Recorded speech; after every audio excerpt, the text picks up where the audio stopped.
We are going to speak about functional MRI, which is almost always abbreviated fMRI.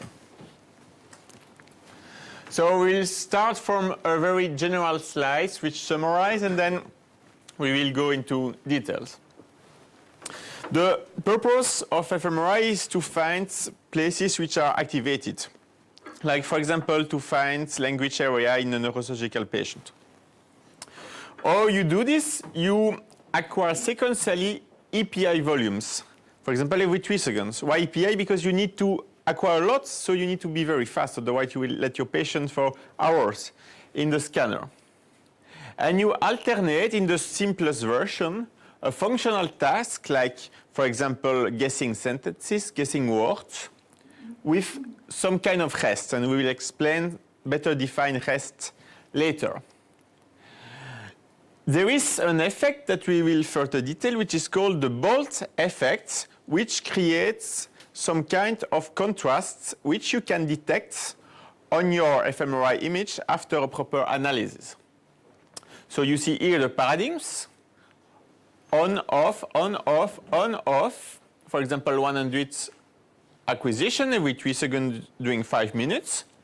And you see your signal which is going up, down, up, down, up, down. A bit, not a lot, a few %. For that, you need to stimulate your patient. You need to let them do exercise. And that's one of the specialty of Imagilis, to sell this kind of equipment. Here it's a future equipment, but we sell this kind of stuff in a simpler version. You need, for example, a TV that you can put next to your MRI to show, for example, movies or image to your patient. You need sometimes response pads to get some feedback from your patient when you ask him questions. You sometimes also need audio system to stimulate your patient with sentences, with music, for example. So you need a fMRI stimulation system, and that's one of our specialties. You apply a paradigm. A paradigm is kind of sequence of stimuli. And there are 2 big kinds of paradigms: block paradigms and events paradigms. In blocks, you have blocks. For example, 12 blocks. Here I have only 4. 24 seconds each, let's say between 15 and 35 seconds, so that your signals has enough time to go up and down. During, for example, about 5 minutes. You alternate, on, off, etc. Events is not the same. You start from nothing, a baseline, and you add random effects which are very short. Like, for example, showing a spider.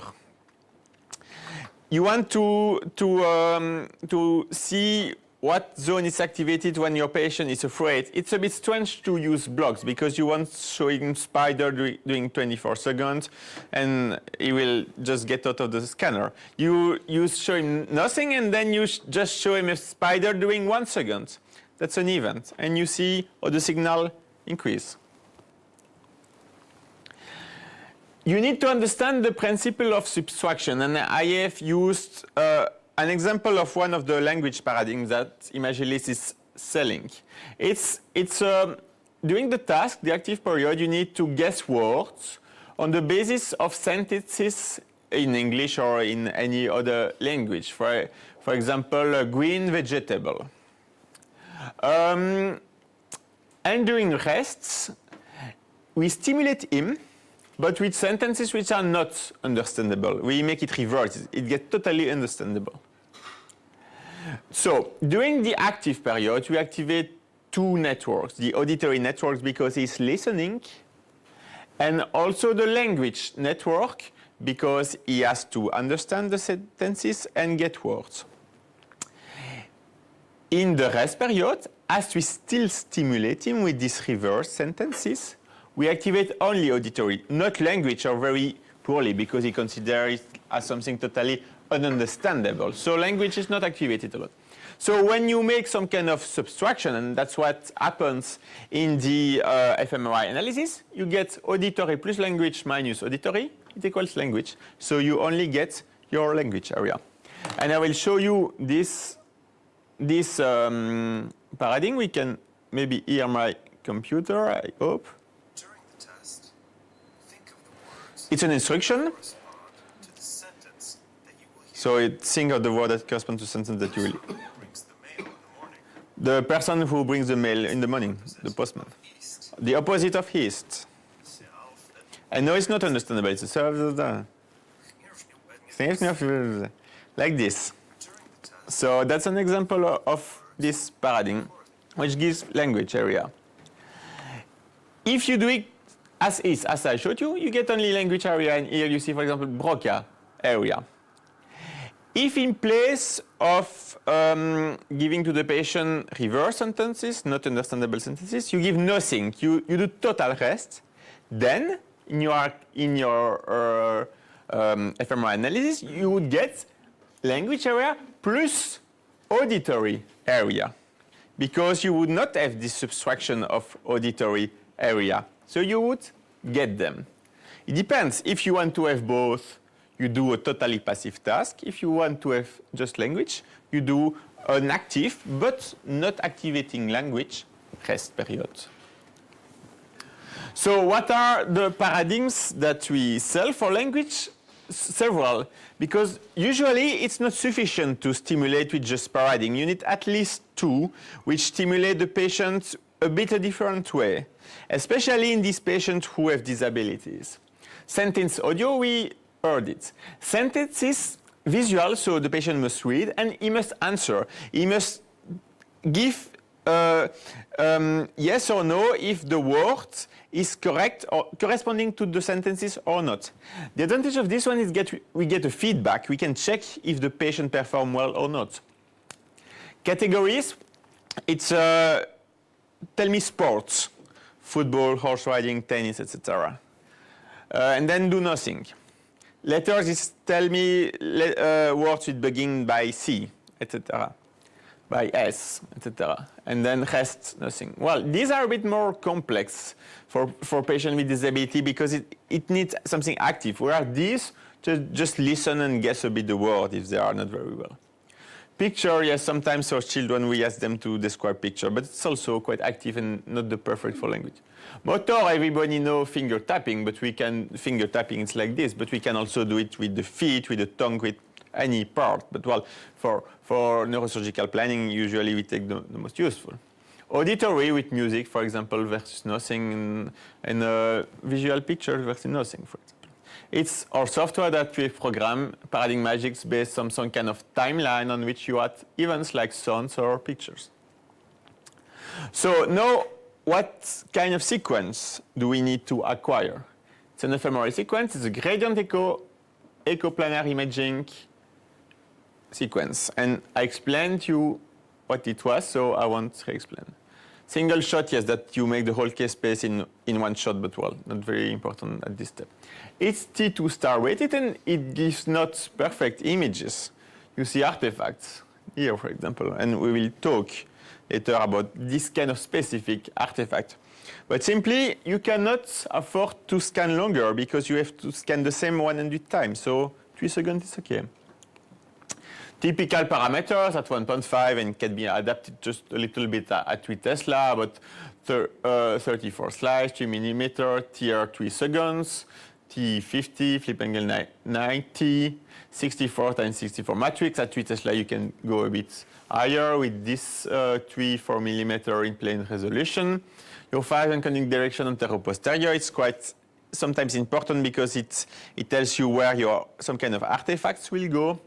And it's important to add dummy scans. It's scans which are not reconstructed into image. It makes it possible for the signal to stabilize before your first real scan. The artifacts specific to this kind of images. Ghosting is called n divided by 2 ghosts because it takes just half the field of view. And you see here the phantom being repeated just halfway. It's in the phase encoding direction. So that's why I give you what was the phase encoding direction. Because in a study, for example, also depending on the part of the brain that you want to study, you will want to avoid artifacts, especially in this part of the brain. So you can maybe change your phase encoding direction. Distortion, you see it very well here, also in the phase encoding direction, and linked to this susceptibility problem that the sinuses, the air in the sinuses and the bones do have not the same susceptibility to get magnetized than the brain, and it creates some kind of dephasing and creates these artifacts. Big problem. The solution reduce echo spacing, that's a technical parameter, and use parallel imaging, that's useful. If you have parallel imaging, like a SENS, GRAPPA, this kind of stuff on your scanner, you should use it for fMRI. Another kind, it's a dropout, it's signal loss. It's also some kind of deformation, it's simply a black hole. Well, yes, on this screen you don't see it very well, but here, actually it's a fusion we made in our software where we put EPI, we can register EPI and anatomical, and we put the EPI in red and in transparency, and here you see a part of the brain where you have something on the T2 but not on the EPI. It means there is a signal loss in the EPI. It's a spurious dephasing caused by magnetic susceptibility, gradient against susceptibility. So again, at the same place, close to the sinus, close to the bones of the ear, etc. And actually, you could avoid it by choosing a better T, a shorter. But the problem is that then this T is not optimal for the bolt effect, so for the fMRI effect. So you prefer to choose a TE which is optimal for bold effect and accept some artifacts. Also the motion, the pulsation of the brain, I told you about this, the eye, they always move a bit. And the head, because the patient has to stay still during 5 minutes. So for some patients move a lot, even if you tell them and try to restrict a bit their movement. And you see here, it's an image which shows what moves. You see here the eye, the veins, etc. And it creates clearly artifacts. So we know which kind of paradigm we do, which kind of sequence. No. Why does it work? Because of the bold effect, blood oxygen level dependency effect. Your stimulus, like for example listening to music, it creates some neuronal activity. And by an effect that it's not totally well understood, but I will give some hint about it, which is called neurovascular coupling, you have a hemodynamic response, some blood flow effect. And this blood flow effect, by a phenomenon that I will also explain in the next slides, creates some variation, some increase in the signal. So there have been studies which try to look with study like electrophysiology, local field potential, etc. If the Bolt signal was more correlated with synaptic activity or with neuronal firing, and it was with synaptic activity. The activity at the synapse level via some like intermediate role of astrocytes and the metabolism of glucose, they create this neurovascular coupling, which is not totally understood. In blood you have hemoglobin, it can be oxyhemoglobin or deoxyhemoglobin. Deoxyhemoglobin, it's paramagnetic, it means it's a breaker of magnetization. So deoxyhemoglobin, it creates an inhomogeneity in the magnetic field. Here it's homogeneous, and when you have deoxyhemoglobin, it gets inhomogeneous. So it creates a dephasing. You see, dephasing, it means that all the ROI not in the same direction. And so because of that dephasing, when the ROI not in the same direction, it causes signal loss. So more hemoglobin, less signal. What happens after you stimulate your patient with a short image? You have 3 phases. First phase, which is called the initial dip, the metabolic demands increase because of the activity of the neurons. the oxygen consumption increase. In the first step, the deoxyhemoglobin concentration increase. So more magnet breaker, so less signal in the first step. Then after a few seconds, your blood flow, it increases a lot because of this neurovascular coupling. You have a vasodilatation, so higher CBV, whereas your oxygen consumption increase, but less, a bit. So your big increase in blood flow, it overcompensates a smaller increase in oxygen consumption. So your deoxyhemoglobin concentration decrease, and less magnet breaker, more signal. And you have a big, few percent increase in your signal. And then, after that, you have removed your stimulus and going back to normal. It takes some time for the cerebral volume, which has changed because of the dilatation, to return to baseline. And again, the signal goes below baseline. And we see it here. That's called the hemodynamic response function. So you have your stimulus. You first have the initial dip. It goes below baseline. Then after about 5 seconds, it goes much higher. It's the main effect, and it's this effect that we detect. The signal goes much higher. And then at the end, again, because of this remanence in CBV, you have again an undershoot. It goes again below baseline, and then returns to baseline. That's called the hemodynamic response function, or HRF. So you see that it's not immediate at all. First, your maximum is delayed by like 5 to 8 seconds. It's also dispersed. It's not very short. You see it's spread over several seconds. It's spread in time, but it's so spread spatially. I mean, if you have one neuron activated, let's say, you have the Bolt effect on a few centimeters around it. Millimeters around it. So it means that it's not very spatially specific.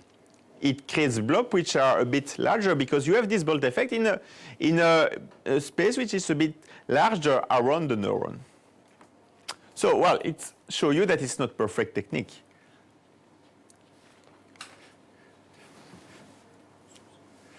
So now we need to pre-process our image. We have our image. We have, let's say, 3,000 image, 100 volume, with 30 slices each. First, we need to correct the patient motion because he moves always a bit in 5 minutes. And we have to realign our image.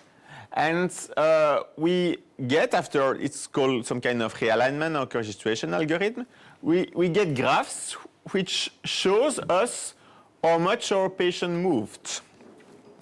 For example, here, he moved a bit in translation in the X direction after image 100, for example. You need to check if it's reasonable. If it's just like 1 millimeter, 2 millimeter, probably it's okay, and the software will be able to correct. But if he moves like 5 millimeters and then again 3 millimeters, probably it makes your image quality so bad that this fMRI examination cannot be interpreted. So you need to check. And for example, our software, BrandMagic, it shows this kind of map at the end of the analysis, and you need to have a look at it. After that, you need to co-register. Co-register means align the fMRI image with a high-resolution image. For example, a 3DT1. Well, here it's not a 3DT1, but it's the same.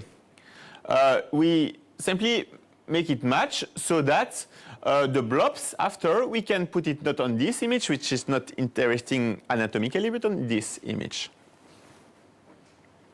It's called co-registration algorithm. They are like algorithm which study the mutual information and try to match the two images. It works quite well. sometimes, but usually not in clinical practice, you normalize. It's when you want to make group studies. You put all the brain in an atlas, and for example, Talerac atlas. And then from Talerac atlas, you have a coordinate system. You can check which zone it is, etc. It's not easy. You need to somehow shrink the brain, and well, it's not a perfect method. And when you check a normalized image, they are not perfect, but simply it's the best that we have. There are some techniques also who work differently, which try to not deform the brain, but to match the sulci, for example. But it's really for research. It's not really for clinical. And for clinical, we don't really need to normalize because we are interested in this patient, not in the whole group. With smooth is some kind of spatial filtering, really, for having a bit more signal-to-noise ratio, and also for statistical assumption in the fMRI analysis. I won't really explain why. Then, when your images are pre-processed, you need to find the blobs, actually. And it's a statistical analysis because you have seen that your signal increase and decrease, but you know that there is noise. You see here the noise. If your signal was perfect, it would be like that. It will move simply with the paradigm. But here you have noise. So you need to ask your software, like SPM, which is the main software, which is a free software used by a lot of researchers in the world, or commercial software like BrainMagic, to make this analysis and to find in which pixels the signal somehow follows the paradigms and in which pixels it does not follow the paradigm. But it's a statistical analysis, and if you remember a bit your statistical course, there is always some kind of level of confidence that the statistic is correct or not. It's called often a p-value. And the p-value, you can adjust it, and you will see during the practical session or here during the demo of BrainMagic that changing the p-value, you will change your activations. You will get bigger and smaller, but also sometimes you will make them appear and disappear. So you need to find an optimum in clinical practice. You need to check, knowing functional anatomy, and seeing which p-value you have, which is a realistic activation and which activation is probably noise. But it's not always so easy. During the hands-on session on BrainMagic, we can play a bit with that. So here is our software, BrainMagic. I will make a small first demo so that it illustrates a bit what I explained, what you do practically. So you import your fMRI image, which are in DICOM formats that are being sent from the machine. It's stored on the disk. It's a few, let's say, hundreds of megabytes. You import a T2 image, like, for example, yes, T2 or T1 3D, depends what you prefer. And then you can import several fMRI tests. And in a patient, you do always at least two. Even if it's just language, you will do 2 tests of language to be sure it works. No, on some machines, some constructors, you have some online analysis and you see preliminary results directly. It can help to check if you need to continue, make other tests, or if it works and if you have enough information. And then your BrainMagic, it makes the analysis automatic. It lasts like 5 minutes, 10 minutes, depends on your speed and data sets. It makes it automatic. At the end, you get the blobs on a T1 or T2, and you have to change this p-value. And this also cluster size. Cluster size is the number of clusters next to each other to avoid just one pixel, which is probably noise and not realistic. And you see, for example, Wernicke's area close to the tumor. And by changing the threshold, you will let some appear and disappear. And that's why you need some expertise to do that, and also some knowledge about the functional anatomy. It's not so easy. You need to learn a bit and to review case. If it's the first time you do fMRI, review case maybe from other hospitals. This kind of stuff we can provide to learn what's realistic or not.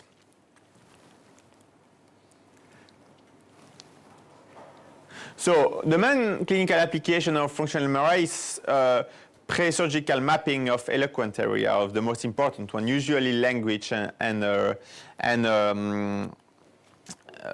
motor, actually. And here you see a good example of language area.